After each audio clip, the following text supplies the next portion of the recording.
मनुष्य अपने जीवन में संकल्प बहुत लेते हैं। कोई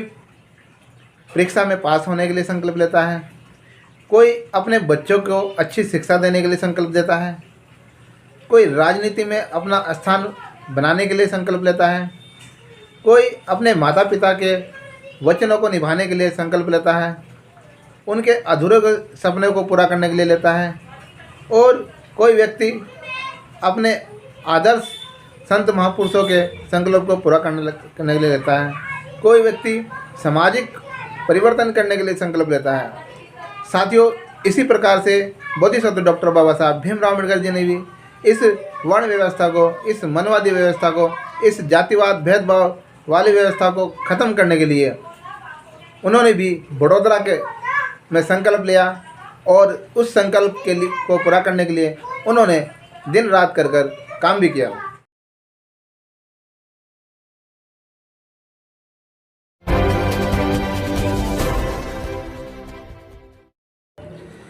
वीडियो को ज़्यादा से ज़्यादा शेयर ज़रूर करिएगा, और साथियों, जिन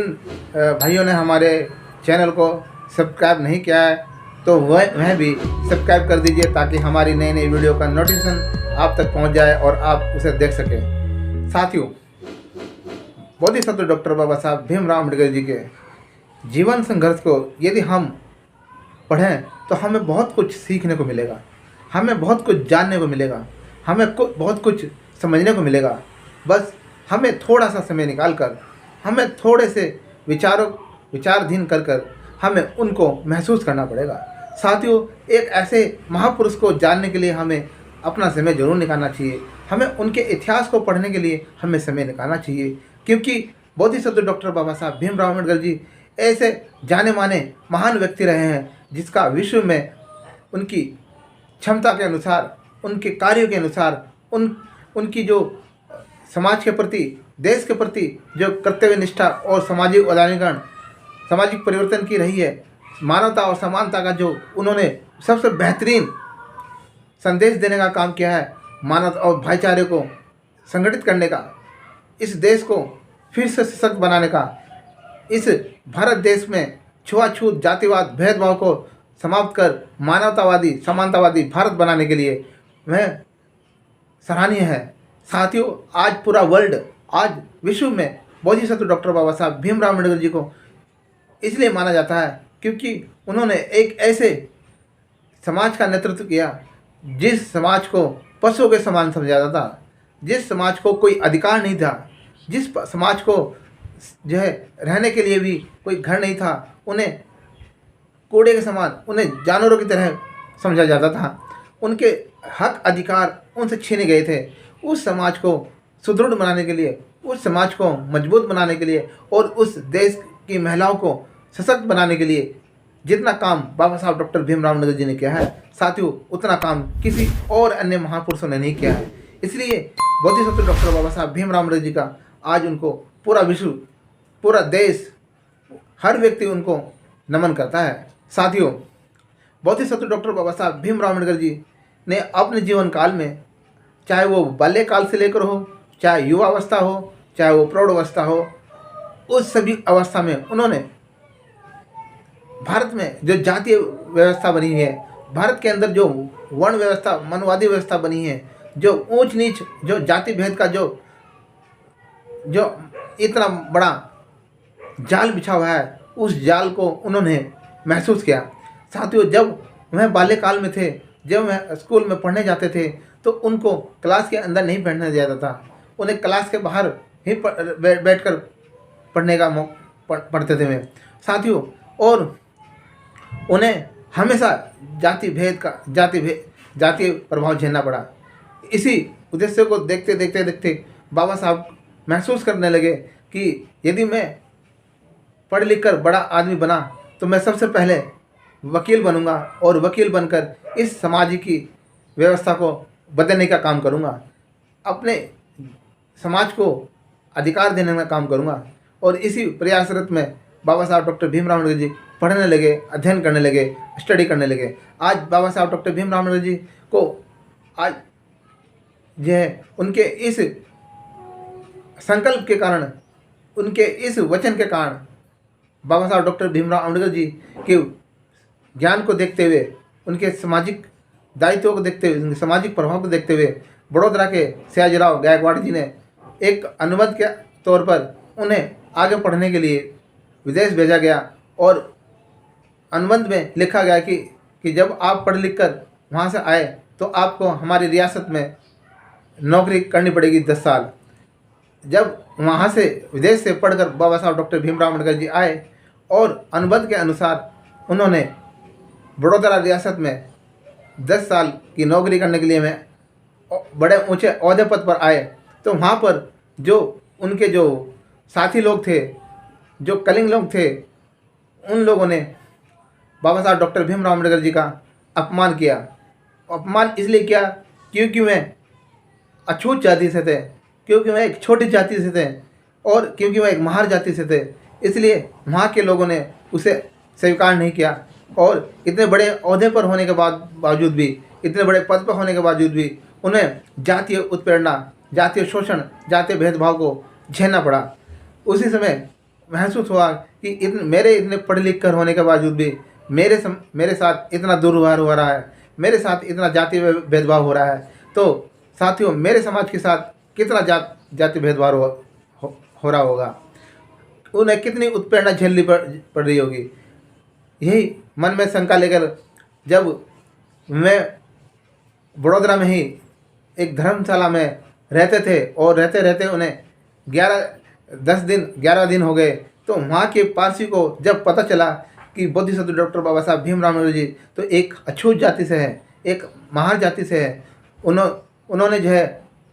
बाबा साहब डॉक्टर भीमराव अम्बेडकर जी को उस धर्मशाला से निकालने के लिए कहा और कहा कि तुमने हमारी धर्मशाला को अपवित्र कर दिया है, इसलिए तुम हमारी धर्मशाला को से बाहर निकलो। और रात के अंधेरे में ही बाबा साहब को धर्मशाला से बाहर निकाल दिया, उनके सामान को फेंक दिया, जिससे मैं बहुत ही व्यतीत हुए, बहुत ही दुखी हुए। और दुख की इस पीड़ा को महसूस करते हुए मैं बड़ौदा रेलवे स्टेशन के सामने ही बोड़ा काठी पार्क के सामने एक पेड़ के नीचे बैठे और पेड़ के नीचे बैठकर मैं रो रहे थे। साथियों ये घटना 23 सितंबर 1917 की है। 23 सितंबर 1917 की यह घटना बहुजन इतिहास के अंदर एक यादगार तारीख है, एक यादगार अवसर बना है इस समाज के परिवर्तन के समाजीकरण में। साथियों जब बाबा साहब पेड़ के नीचे बैठे थे, उस दुख को महसूस कर रहे थे और गलानी में व्यतीत हो रहे थे, उन्हें लग रहा था कि मैं फूट फूट कर रो रहे थे और फूट फूट कर रोते हुए रात के अंधेरे में जब उनको मच्छर काट रहे थे, उन्हें कीड़े मकोड़े काट रहे थे, तो मैं व्याकुल हो गए और उन्होंने संकल्प लिया कि मैं इस वर्णवादी व्यवस्था को, मैं इस मनवादी व्यवस्था को, इस ऊंच नीच जातीय भेदभाव व्यवस्था को तोड़कर रहूँगा और जब तक मैं इस सामाजिक व्यवस्था को ना तोड़ पाऊँ मैं चैन से नहीं बैठूँगा। साथियों उस दिन का बाबा साहब ने कड़ा संकल्प लिया और संकल्प लेने के बाद ही उन्होंने अपने सामाजिक मूवमेंट को, उन्होंने सामाजिक परिवर्तन को के लिए काम करना शुरू कर दिया और अपने ज्ञान के प्रभाव से, अपने उत्कृष्ट सशक्त बुद्धि से उन्होंने सबसे सामाजिक परिवर्तन करने के लिए इस शुद्ध अछूत समाज को न्याय दिलाने के लिए, इस शुद्ध अछूत समाज को सम्मान दिलाने के लिए ही निरंतर में काम करते रहे। उन्होंने सामाजिक स्तर से, शैक्षणिक स्तर से, राजनीतिक स्तर से, धर्म दर्शनों के स्तर से, अर्थशास्त्री के रूप में उन्होंने निरंतर काम किया और भारत को सशक्त बनाने के लिए उनकी इस आज़ादी की मुहिम में, इनके स्वतंत्र भारत में उनकी अहम भूमिका रही। साथियों बाबा साहब डॉक्टर भीमराव अम्बेडकर जी ने जो संकल्प लिया था, उस संकल्प को बाबा साहब डॉक्टर भीमराव अम्बेडकर जी ने पूरा किया और मनवादी ब्राह्मणवादी व्यवस्था को उन्होंने 14 अक्टूबर 1956 को 8 लाख लोगों के साथ नागपुर में बौद्ध धम्म दीक्षा के लेकर यह साबित भी कर दिया और इस ब्राह्मणवादी व्यवस्था को तोड़ने का काम भी कर दिया। उससे ब्राह्मणवादी व्यवस्था बौखला गई थी, जिसके कारण बाबा साहब डॉक्टर भीमराव अम्बेडकर जी के मिशन को पूरा न करने के लिए ब्राह्मणवादी व्यवस्था के लोगों ने चाल खेली, छल कपट किया और उन्हें हमेशा रोकने का प्रयास किया, मगर बाबा साहब डॉक्टर भीमराव अम्बेडकर जी जो संकल्प ले लेते थे उसे वह हमेशा पूरा करते थे। और इस संकल्प को पूरा करने के लिए भी बाबा साहब ने हम बहुत मेहनत करी, अपने बच्चों का बलिदान दिया, ताकि इस बहुजन समाज को, इस SC ST OBC समाज को, इस आदिवासी समाज को अधिकार मिल सके, आत्मसम्मान मिल सके, उचित न्याय मिल सके, उन्हें वो सम्मान मिल सके जो सम्मान एक ब्राह्मणों का रहा है, वो प्रतिनिधि मिल सके जो एक राजा महाराजा, एक अन्य व्यक्तियों का रह सके। इसलिए बाबा साहब डॉक्टर भीमराव अम्बेडकर जी ने भारतीय संविधान के माध्यम से उन्हें सारे संपूर्ण अधिकार दे दिए, और भारत की महिलाओं को, चाहे वो किसी भी धर्म जाति की हो, उन सभी महिलाओं को भी अधिकार दिए। तो साथियों, हमें भी 23 सितंबर 1917 के अनुसार जिस प्रकार से बाबा साहब डॉक्टर भीमराव अम्बेडकर जी ने संकल्प लिया था, उसी के अनुसार हमें भी अपने जीवन में संकल्प लेना चाहिए। और हमें संकल्प लेना चाहिए कि हमें बाबा साहब डॉक्टर भीमराव अम्बेडकर जी के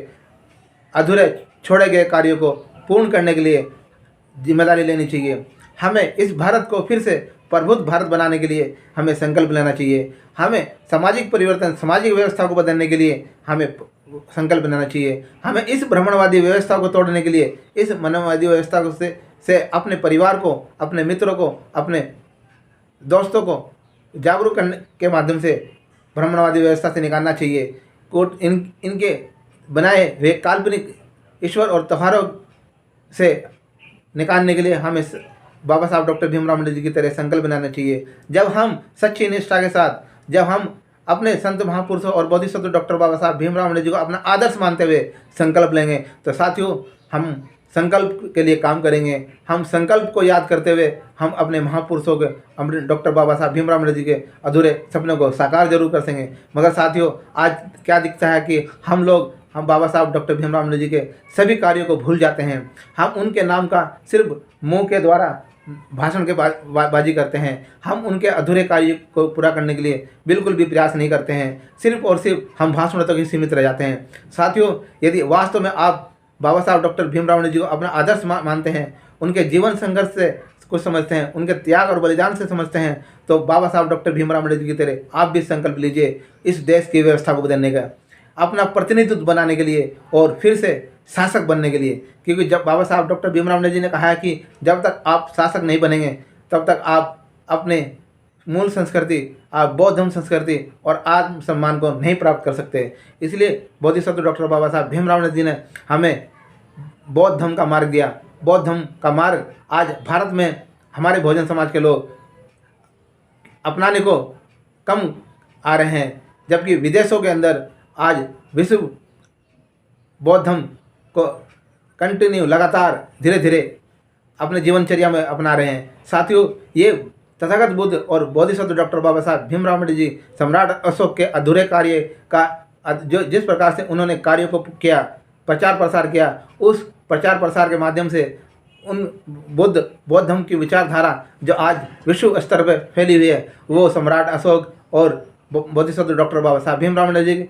हर्षवर्धन, कनिष्क, नागवंशी जैसे राजा महाराजाओं के द्वारा आज विदेशों तक भी तथागत बुद्ध की विचारधारा और बोधिसत्व डॉक्टर बाबा साहब भीमराव अम्बेडकर जी की विचारधारा जो बौद्ध धर्म के प्रति थी, उसे आज फॉलो कर रहे हैं। क्योंकि बुद्धिज्म एक सच्चा मार्ग है। बुद्धिज्म